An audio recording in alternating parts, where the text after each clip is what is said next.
उद्धव बहुत ज्ञानी थे।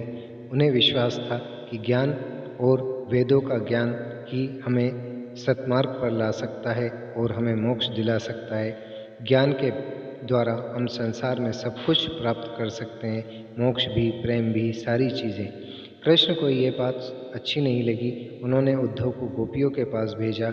गोपियों ने बहुत ज्ञान दिया, परंतु गोपियों ने कहा कि हम सिर्फ कृष्ण को चाहते हैं, कृष्ण ही हमारे हैं, कृष्ण के बिना हम अधूरे हैं। कृष्ण हमारे जीवन का सार है, वही हमारे प्रेम है, भक्ति है।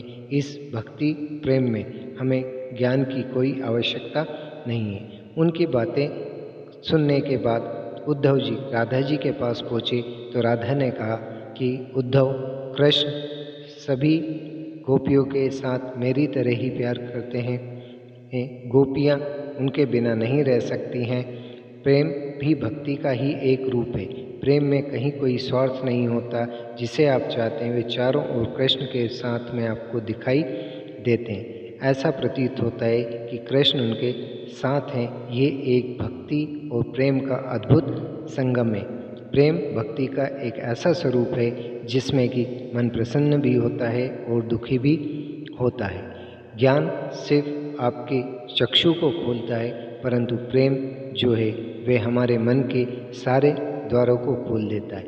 ये बातें उद्धव को समझ में आई। उनका ज्ञान भी इस प्रेम से वशीभूत हो गया और कृष्ण से बोले, हे प्रभु, आपकी माया से मैं धन्य हो गया हूँ। आपने मुझे ज्ञान दिया कि प्रेम भी भक्ति का ही एक स्वरूप है जिसमें कोई छल नहीं होता। वे एक शाश्वत और शुद्ध प्रेम होता है। आपके कारण मैं इस प्रेम भक्ति के भाव को समझ गया हूँ। ये प्रेम भक्ति के द्वारा ही हम अपने जीवन को सफल बना सकते हैं, ज्ञान के साथ ही। इस प्रकार राधा कृष्ण की बीच में भी